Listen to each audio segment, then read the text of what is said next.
Та бүгдийнхээ энэ 7 оны мэндийг хүргэе. Тэгээд 7 хоног маань бас ингээд өндөрлж байна. Тэгээд энэ 7 хоногийнхаа одоо ажлын тоомыг би Өвсгөл аймгийн Чамдуун өдөр сумын нутаг одоо Болно Харшаа нас одоо буцаж явах замдаа ингээд хийж байна. Тэгээд 4 жил тутам зохион байгуулагддаг Алангой ихийн сургаалын наадам гэж их сайхан наадам болдог. Тэгээд Чингис хааны дээшээ 11 үеийн энэ одоо хүний тухай бид нар ярьж байна. Тэгэхээр дахиад одоо 820 жилээс цаашаа бид нар дахиад 400-аас 500 жилийн түүхээ урсгалж байна гэсэн үг байхгүй. Тэгээд Алангой ихийн сургаалыг бид нарыг яагаад бид нар одоо ингэж хүндэж үзэх хэрэгтэй юм бэ гэхээр энэ эвтэй байхдаа хүчтэй гэсэн одоо энэ сургаалыг өгсөн байгаа шүү дээ. Тэгээд ер нь цаашдаа бид нар энэ Монголын 21-р зуунд амьдрах Монгол хүүхдийг бид нар яг л энэ Алангой ихийн сургаалаар одоо сурах хэрэгтэй. Биднэрт гаднаас хөтөлбөрийн шинжилгээг бид нар гаднаас авах хэрэггүй.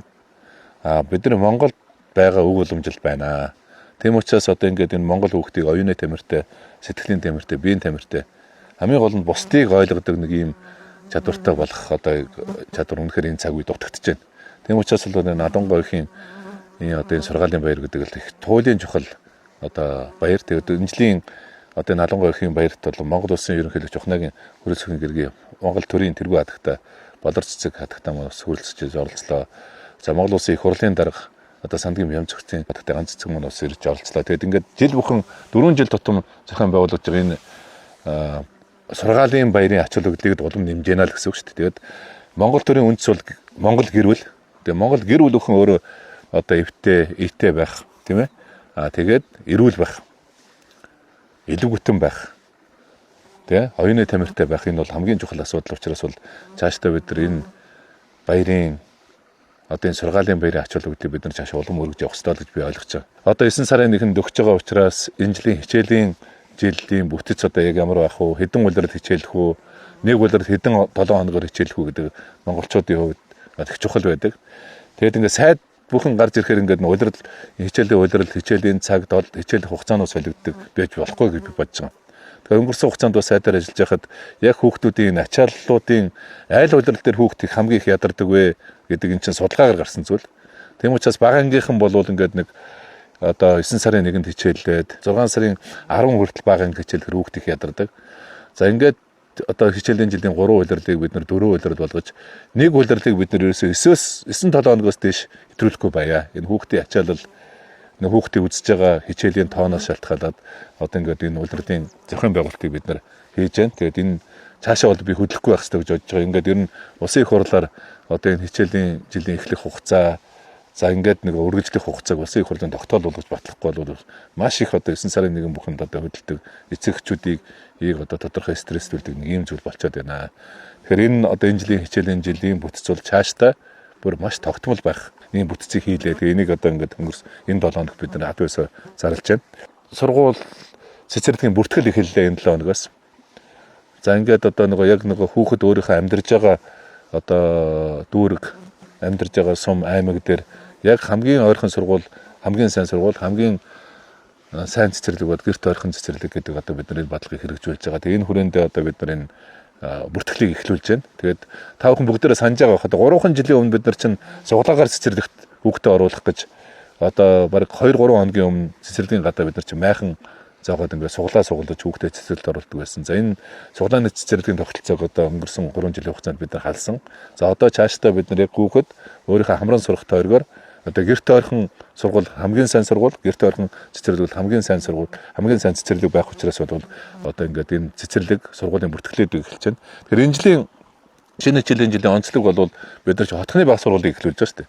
Хотхны бага сургууль, төрөлцөө ахлах сургуулиудыг эхлүүлж байна. Тийм учраас хүүхэд өөрөө яг гэрийнхээ хажуудал цэцэрлэг дээр нэгээс 5 дугаар анги дээр хотхон дээр одоо гэрийнхээ ойролцоо суралцахын боломжийг л олгоё гэж байна шүү дээ. Тэгэхээр бид нар чинь хотын саяын судалгаагаар түжирлийн судалгаагаар чинь баг үндсэндээ 60 мянган хүүхэд өглөө бүхэн одоо сургуультай гэр хороолоос хурж ирж байна. Нөгөө сургууль 1-р төрөлцөөгүй 2-р сайн сургууль хайж байгаа учраас. За тэгээ энэ 60 мянган хүүхдээ чинь баг үндсэндээ 3-1 буюу 20 мянга гаруй хүүхдүүд дандаа бага насны бага ангийн хүүхдүүд ирж байгаа. Тийм ээ өглөө 2 цаг төгжрөлд орж ирдэг. Орой 2 цаг төгжрөлд орж ирдэг. Тэгээд энэ асуудлыг шийдэх хамгийн зөв арга бол энэ хотхны бага сургууль.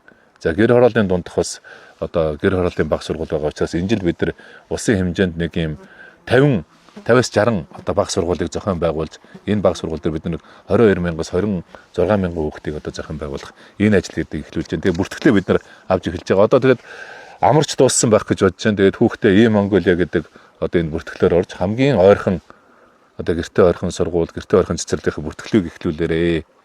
Гэхдээ бүртгэл бол дахиад 3 уншаттайгаар явагдана. Эхний ээлжинд бол 23 хүртэл 8 сар 23 хүртэл явагдана. Тэгэхээр энэ бүртгэл эхэлж байгаа гэдэг бас би халуусаар хэлье гэж бодож байна.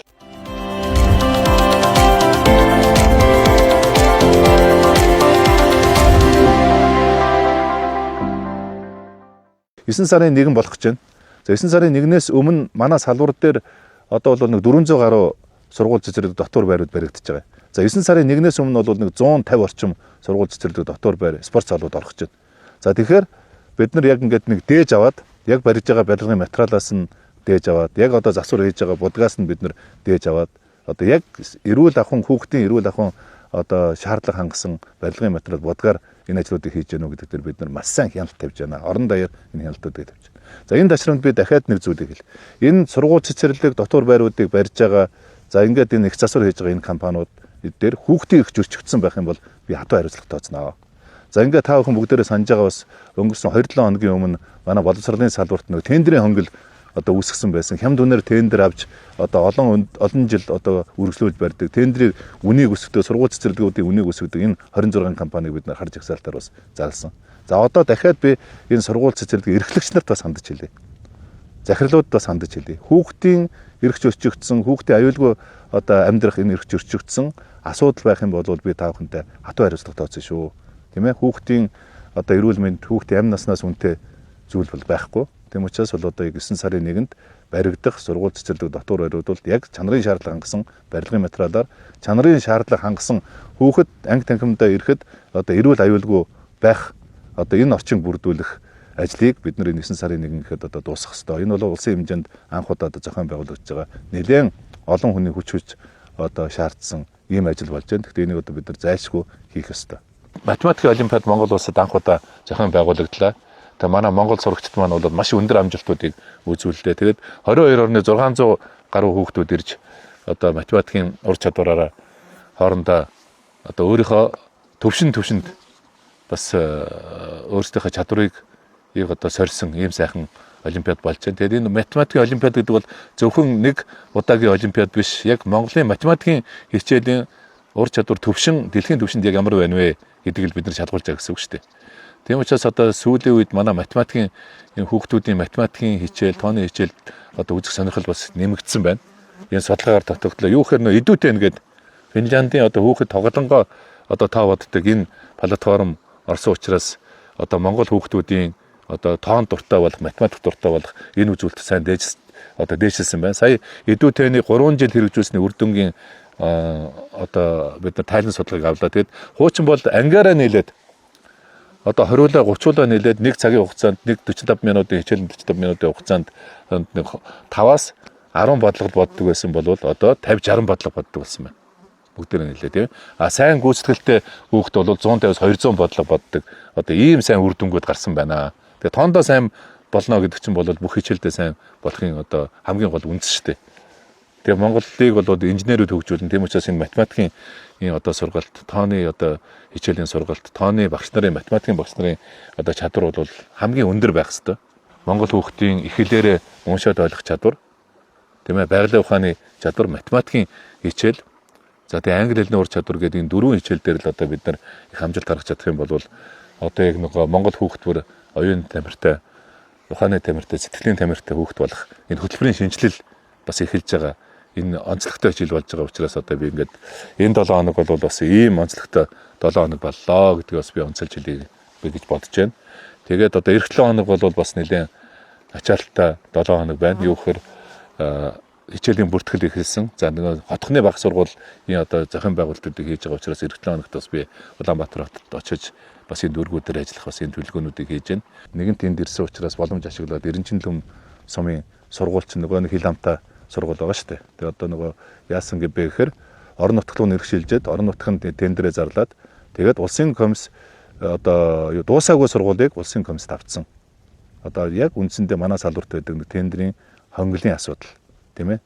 гарсан. За энэс болж одоо энэ сургууль 4-5 жил одоо ашиглалтанд орохгүй одоо олон зуун мянган хүүхд ирэх ашиг хөндөгдөж байгаа. Энэ асуудлыг одоо эцэг тавьж байгаа. За ингээд энэ жил бол ямар ч байсан энэ сургуулаа ашиглалтанд оруулахад энэ Азийн хөгжлийн банкны санхүүжилтийг илүү чиглүүлэх бас энэ шийдвэрийг бас гаргасан.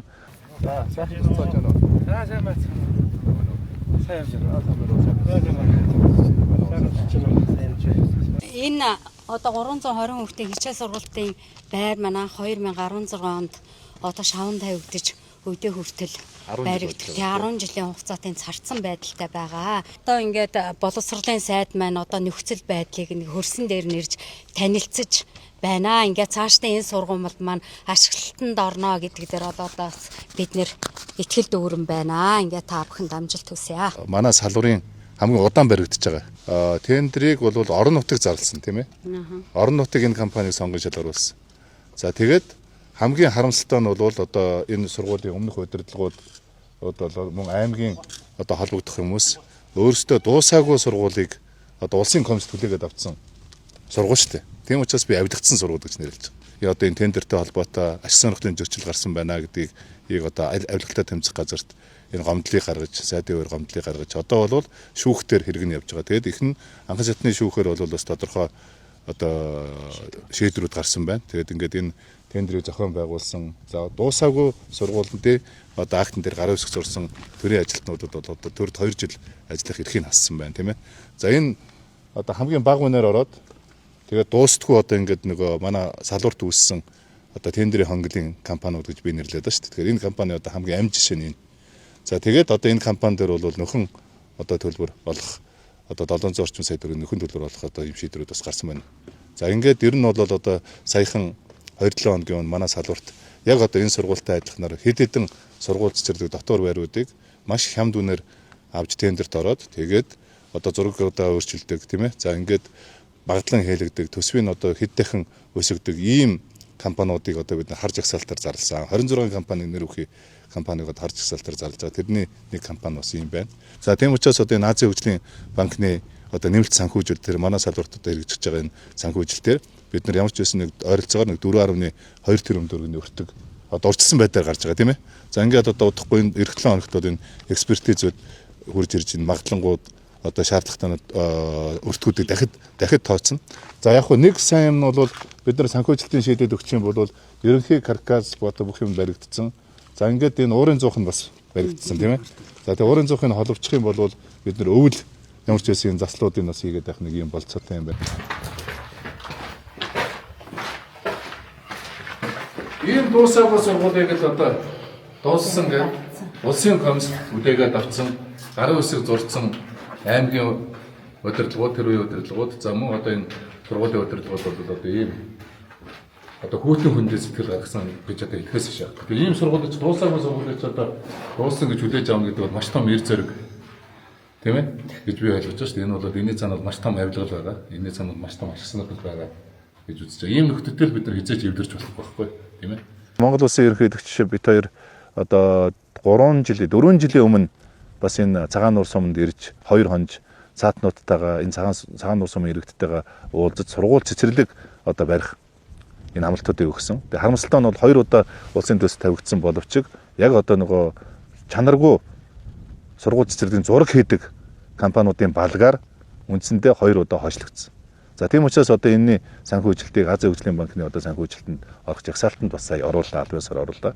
Одоо энэ намар бол бид нар цэцэрлэгээ дуусна. За тэгээд цаашаа сургуулиудаа барих хэрэгтэй. Тэгэхээр энэ сургуулиудыг барихт бол нөгөө энэ цагаан нуур, Эренчин хөмб гэдэг юм одоо манай Баян зүрх гэдэг юм уу энэ цэвдэгчлэлтэй одоо газрууд дээр сургууль цэцэрлэгийг бид нар яг өөр хэлбэрээр барьмаар юм байна. Энэ бол ганцхан Өвсгөл аймгийн асуудал биш. Манай боловсролын салбарт тулгамдж байгаа одоо гол асуудлууд. Тэгэхээр одоо цаашдаа бол бид нар энэ цэвдэгтэй газрууд дээр сургууль цэцэрлэгүүдийг одоо яаж хийх вэ гэдэг шинэ зураг төслүүдийг хийх маш богино хугацаанд барьж одоо барих ачаалтанд оруулах одоо ийм ажлуудыг зөв зохион байгуулах хэрэгтэй байна гэж ойлгож байгаа шүү дээ тийм ээ. Хүүхэд бүрийн эрх ашиг хөндөгдөж болохгүй. Тэгээд аслагдсан сум гэж байхаас тийм ээ аслагдсан сургууль, аслагдсан багш, аслагдсан хүүхэд байж болохгүй гэж би бодож байгаа шүү дээ.